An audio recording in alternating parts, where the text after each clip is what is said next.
সৈয়দনা আদম পৃথিবীতে আসলেন, এসে থাকতে শুরু করলেন। দিন গড়িয়ে রাত আসে, মাস গড়িয়ে বছর আসে, বছর যায় বছর আসে।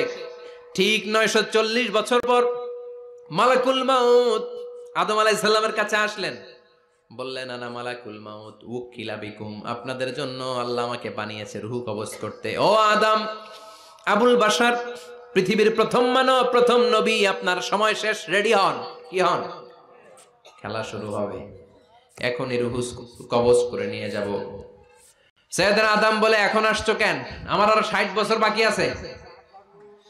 মালাকুল মাউত বলে, না, আপনি রূহের জগতে আল্লাহর কাছে আপনার সন্তান দাউদকে কয় বছর দিয়েছিলেন? 60 বছর। এজন্য 940 বছর আপনার জন্য লেখা। আমি এখন আপনার রূহ কবজ করতে চাই। সৈয়দনা আদম বলে, আমি মানি না, আমি কাউরে দেই নাই।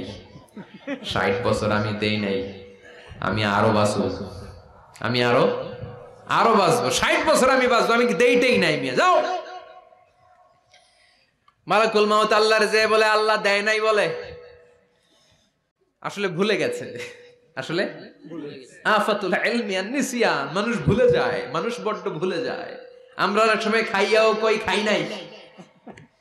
অনেক কিছু আপনি দিছিলেন কিন্তু ভুলে যাই, গলার নিচ দিয়ে নামার পরে কই তুমি কিচ্ছু দাও নাই। আছে না নাই? নাসিয়া আদম ফানাসিয়া বানু, আদম আলাইহিস সালাম ভুলে গেছেন, তাই আমরাও ভুল করি, ঠিক কি না? এজন্য আমাদের নেতারাও বলে এটা দেব ওটা দেব, নির্বাচনের পর সব ভুলে যায়। আছে না নাই? ওই যে আদম আলাইহিস সালাম ভুলছে, আমরাও ভুলে যাই। ওনাদের দোষ কি? ভুলে যায়, বেমালুম ভুলে যায়। আল্লাহ বললেন, মালাকুল মাউত আর জোরাজুরি করো না। 940 নয়, ঠিক 1000 বছর পরে আদমের কাছে যাবা। আমি আমার আদমের ভাগ্যে এই জিনিসটাই রেখে দিয়েছিলাম রে মালাকুল মাউত।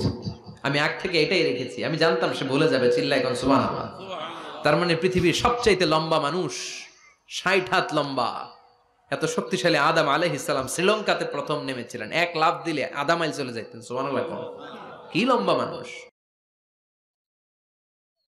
আদম আলাইহিস সালাম চলে গেলেন, ওনার পরের নবী ইদ্রিস আলাইহিস সালাম, উনি মরে নাই। ইদ্রিস আলাইহিস সালাম মরছে, কে বলছে? উনিও মরেছেন। তবে ওনার মৃত্যুর আজীব এক ঘটনা আছে, অনেক লম্বা কথা। এক ফেরেশতার সাথে ওনার বন্ধুত্ব হয়েছিল, বলেছিলেন আমি আকাশ দেখতে চাই, আল্লাহর কাছে অনুমতি চাই। আল্লাহ বলল ঠিক আছে, ইদ্রিসকে আকাশে ঘুরাও। প্রথম আকাশে ঘুরলেন, দ্বিতীয় আকাশে ঘুরলেন, তৃতীয় আকাশে ঘুরলেন, চতুর্থ আকাশে ঘুরলেন। ইন দ্য মিন টাইম চতুর্থ আসমানে মালাকুল মাউত পৃথিবীর দিকে নেমে আসছিল। ওই ফেরেশতা বলে, মালাকুল মাউত আপনি কই যান? মালাকুল মাউত বলে, একটু আগে আল্লাহ ফরমান জারি করেছে, চতুর্থ আসমানে আমার নবী ইদ্রিসের রূহ কবজ করো। সুবহানাল্লাহ। আমি বললাম, আল্লাহ আপনার পাঠানো নবী সৈয়দনা ইদ্রিস থাকে দুনিয়ায়, চতুর্থ আসমানে পামু কই? আল্লাহ কয় কথা নাই, দৌড় দে। আমি দৌড় দিলাম, এসে দেখি ইদ্রিস আলাইহিস সালাম এখানে রেডি। সুবহানাল্লাহ। ওয়া রাফা'নাহু মাকানান আলিয়্যা। ইদ্রিস আলাইহিস সালামের রূহ কবজ দুনিয়ায় হয় নাই, চতুর্থ আকাশের মধ্যে হয়েছে। একটু চিৎকার করে পড়বেন সুবহানাল্লাহ। এরপরে সুলাইমান আলাইহিস সালাম, উনি তো মরে নাই, মরছে। উনি জিন চালাইতো, উনিও মরবে। শক্তিশালী একজন নবী ছিল। উনি মালাকুল মাউতকে বলেছিলেন, মালাকুল মাউত আমার মৃত্যুর সুয়াইয়া, সামান্য কিছু আগে আমারে বইলো, আমার একটা কাজ আছে। মালাকুল মাউত মৃত্যুর কিছু সময় আগে এসে বলল, সুলাইমান টাইম ইজ আপ, সময় শেষ, অল্প কিছু সময় বাকি, কি করবেন করেন। সাইয়েদনা সুলাইমান জিনদেরকে ডাকলো, ও জিনেরা, বিশাল একটা প্রজেক্ট আছে, প্রজেক্টে কাজ শুরু করো। আর কিছু জিনকে বলল, চারদিকে গ্লাস ফিটিং করা একটা রুম বানাও। সাইয়েদনা সুলাইমান আলাইহিস সালাম গ্লাস ফিটিং করা রুমের ভেতরে ঢুকলেন। এই রুমে ঢুকার দরজা নাই, হাতে একটা লাঠি নিলেন। কি নিলেন? লাঠির মধ্যে ভর করে দাঁড়িয়ে রইলেন আর জিনদের দিকে তাকিয়ে রইলেন। জিনেরা এত বদমাশ ছিল, সাইয়েদনা সুলাইমান দাঁড়িয়ে না থাকলে কাজ করতো না। ছিল ফাঁকিবাজ। কি ছিল? দাঁড়ায় না থাকলে আজও লোকজন কাজ করতে চায় না, ঠিক কিনা? মালিক দাঁড়ায় থাকলে ঠিকই কাজ হয়ে যায়। সুলাইমান আলাইহিস সালাম লাঠির মধ্যে ভর দিয়ে দাঁড়িয়ে রইলেন আর বললেন কাজ করো। জিনেরাও কাজ শুরু করলো। ওদিকে মালাকুল মাউত এসে বলো, সুলাইমান সময় তো শেষ। সুলাইমান বলে, সমস্যা নাই, রূহ কবজ করে। উনি লাঠির মধ্যে ভর দিয়ে দাঁড়িয়ে রইলেন। গ্লাস ফিটিং করা রুমের ভিতরে কোরআন সাক্ষী। মালাকুল মাউত ওইভাবে লাঠিতে ভর দেওয়া অবস্থায়, দাঁড়ানো অবস্থায় সাইয়েদনা সুলাইমান আলাইহিস সালামের রূহ কবজ করে নিলেন। উনি এমন ভাবে দাঁড়িয়েছেন, রূহ চলে গেল, লাশ হয়ে দাঁড়িয়ে রইলেন। লাঠির মধ্যে দাঁড়িয়ে আছেন, জমিনের মধ্যে লুটিয়ে পড়ে নাই। সুবহানাল্লাহ। জিনগুলো দূর থেকে ভাবলো বস তো দাঁড়ায় আছে। কে দাঁড়ায় আছে? জিনেরা মনে করছে বস দাঁড়ায় আছে, কাজ করতেই হবে। করতে করতে পুরা প্রজেক্টের কাজ শেষ। ইন দ্য মিন টাইম ঝিঝি পোকা, উই পোকা, যেই পোকা কাঠ খেয়ে ফেলে, এই কাঠ খাওয়ার পোকা সুলাইমান আলাইহিস সালাম লাঠির ভেতরে ঢুকে লাঠিও খেয়ে ফেলেছে। সাইয়েদনা সুলাইমান আলাইহিস সালাম ধপাস করে জমিনে পড়েছে। আর জিনেরা কয় হায় হায়, খালি খালি কাম করছে এতদিন। সুবহানাল্লাহ কইবেন না? সুলাইমান আলাইহিস সালাম বাঁচতে পারে নাই, চলে গেলেন। মুসা আলাইহিস সালাম মরছে? উনি মরবে কেন? উনি তো খালি মারে। মরছে? এক থাপ্পড়ে ফেরাউনের বাবুর্চি নাই। মুখের আগে হাত চলতে কয়েকজন, এর মধ্যে মুসা আলাইহিস সালাম আছে না নাই? মালাকুল মাউত মানুষের আকৃতিতে অনুমতি না নিয়ে ঘরের ভেতরে ঢুকে গেল। ঢুকে বলে আনা মালাকুল মাউত, আমি মৃত্যুর ফেরেশতা। তো কি চাও? জিতু আন আকবাদা রূহাক, আপনার রূহ কবজ করতে আসছি। কিন্তু মুসা আলাইহিস সালাম দেখতেছেন দিব্যি একজন মানুষ, কি দেখে? আবার সালাম দেয় নাই, অনুমতি নিয়েও ঢুকে নাই।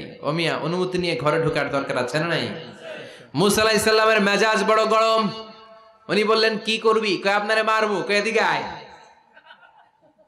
মালাকুল মাউত মনে মনে ভাবে এতদিন সব মানুষগুলো আমারে দেখলে দিত দৌড়, আজকে মনে হয় আমারে দিতে হবে দৌড়। এক পা গায়ে দুই পা পেছায় সাহস করে সামনে গেলেন। আবার মুসা আলাইহিস সালাম দিলেন এরকম থাপ্পড়। ফাসাক্কাহু ফাফাকু আইনা, বুখারীর বর্ণনা, এক থাপ্পড়ে চোখ নাই। ঠিকই মালাকুল মাউত দৌড়, এক দৌড়ে আল্লাহর কাছে। আল্লাহ বললেন রাখো, এটা মুসা আলাইহিস সালাম, তার মেজাজ বড্ড গরম, আমাকে কথা বলতে হবে। আল্লাহ বললেন মুসা, বুখারীর বর্ণনা, গরুর পিঠের উপর হাত রেখে দাও। রাখা হলো। তোমার হাতের নিচে গরুর যত পশম, প্রত্যেক পশমের বিনিময়ে এক এক বছর করে হায়াত বাড়িয়ে দিলাম। মুসা আলাইহিস সালাম অনেক চালাক নবী। উনি বললেন আল্লাহ, আমার হাতের নিচে যদি গরুর 2000 পশম থাকে, তার মানে 2000 বছর হায়াত বাড়িয়ে দিলেন। কিন্তু এক্সট্রা হায়াত যখন শেষ হয়ে যাবে এরপরে কি হবে? আগে ওইটা বলেন। আল্লাহ বললেন সুম্মাল মাউত, তারপরে তো মুসা মরতেই হবে, আসতেই হবে। সাইয়েদনা মুসা আলাইহিস সালাম বললেন ফাল আনা, তাহলে আর দেরির দরকার নাই, এখনই আমি আপনার কাছে চলে যেতে চাই। মালাকুল মাউত মুসা আলাইহিস সালামের রূহ নিয়ে উড়াল দিলেন। সুবহানাল্লাহ। বাঁচতে পারছে?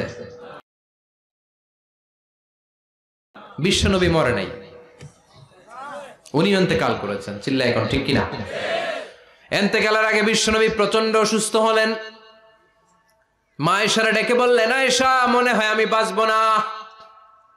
ওই যে খায়বার বিজয়ের দিন, খায়বার দুর্গ বিজয় করার পরে এক ইহুদি মহিলা আমার দাওয়াত দিয়েছিল। ওই দাওয়াত খেতে যাওয়ার পরে গোশতের মধ্যে বিষ মাখানো হয়েছিল রে আয়েশা। ওই বিষ মাখানো খাসির গোশত খেয়ে যে ব্যথা আমার পেটে উঠেছিল, আজ আবার সেই ব্যথা উঠেছে। বিশ্বনবী ওই বিষ খাওয়ানো গোশতের কারণে ইন্তেকাল করেছেন। তার মানে বিশ্বনবী শাহীদ। জামা আল্লাহু বাইনা নবুওয়া ওয়া শাহাদা, আল্লাহ বিশ্বনবীকে শুধু নবী বানায় নাই, শহীদ হিসেবে কবুল করেছে। সুবহানাল্লাহ কইবেন না? প্রচন্ড অসুস্থ, উনি ছাড়া মসজিদে নববীতে কেউ ইমামতি করার সাহস পায় না। বিশ্বনবী বললেন আবু বকর তুমি যাও, আবু বকরও যায় না। বিশ্বনবী বললেন পানি আনো। বিশ্বনবী পানি দিয়ে ওযু করলেন। ওযু করে কয়েকজন সাহাবীকে ধরে উঠতে চাইলেন, আবার ধপাস করে বেহুশ হয়ে পড়ে যায়। বিশ্বনবী উঠতে পারে না। আবার বললেন ঠান্ডা পানি আনো। পানির ভেতরে বিশ্বনবী 2 হাত ঢুকিয়ে দিয়ে ঠান্ডা ভিজা হাত দিয়ে চেহারার মধ্যে মাসে করলেন আর বললেন ইন্নালিল মাউতিলা সাকারাত, হায়রে মৃত্যুর কি যন্ত্রণা, হায়রে মৃত্যুর যে কি কষ্ট। ও মিয়া, বিশ্বনবী যদি মৃত্যুর কষ্টে কাতরায়, আমাদের অবস্থা কি? আমাদের নসিবে কি আছে? আল্লাহ তুমি বাঁচাও, পড়ে না আমিন। বিশ্বনবী কাঁদছেন, সাহাবারা একের পর এক দেখতে আসে, কান্নার রোল পড়ে গেল চারদিকে। বিশ্বনবীর কলিজার টুকরা নয়নের পুটুলি সাইয়্যিদাতুনা ফাতিমা বিশ্বনবীর কান্না সহ্য করতে পারে না। বিশ্বনবীকে ধরে ফাতিমা, সাইয়্যিদাতুনা ফাতিমা বিলাপ করা শুরু করে দিলেন, চিৎকার দিয়ে কান্নাকাটি শুরু করে দিলেন আর বললেন ওয়া কুরবাবা, ওয়া কুরবাবা, হায় হায় আমার বাবার কি কষ্ট, আহা আমার বাবার কি কষ্ট হচ্ছে। বিশ্বনবী বললেন ফাতেমা তুমি কেঁদো না, আমার কষ্ট আজকের পরে আর থাকবে না। আজকে তোর বাবার সব কষ্ট বন্ধ হয়ে যাবে। কি যেন কানে কানে বললেন, ফাতেমা আরো কেঁদে দিল। আবার কানে কানে কি যেন বললেন, ফাতেমা হেসে দিল। বিশ্বনবীর ইন্তেকালের অনেক পর মা আয়েশার কাছে ফাতেমা বললেন, আমি যখন প্রথমে কেঁদেছিলাম আব্বা বলেছিল আমি আর বাঁচবো না রে ফাতেমা। আবার কানে কানে একটা কথা বলার পরে হেসেছিলাম, আব্বা বলেছিল আমার পরে আমার পরিবার বর্গের মধ্য থেকে সর্বপ্রথম তোমার সাথে আমার দেখা হয়ে যাবে রে ফাতেমা। অল্প কয়েক মাসের ব্যবধানে সাইয়েদাতুনা ফাতেমা উনিও ইন্তেকাল করলেন। বিশ্বনবী শোয়া থেকে উঠতে পারে না। এক সাহাবীকে দেখলেন মেসওয়াক করছে। বিশ্বনবী মেসওয়াকের দিকে তাকিয়ে রইলেন। বিশ্বনবীর নিথর দেহটা পড়ে আছে। আয়েশারা যে বলবে আয়েশা মেসওয়াক দাও, বলতে পারে না। মা আয়েশা বুঝতে পেরে মেসওয়াক আনলেন, বিশ্বনবীকে মেসওয়াক করিয়ে দিলেন। এবার বিশ্বনবী বললেন, ও আবু বকর শোনো, আল্লাহ আমাকে অপশন দিয়েছে। কি দিয়েছে? আল্লাহ বলেছে নবী আজীবন থাকতে চাইলে থাকেন, আর আসতে চাইলে চলে আসেন। আমি থাকতে না চেয়ে আল্লাহর কাছে চলে যাওয়ার ইচ্ছা করলাম।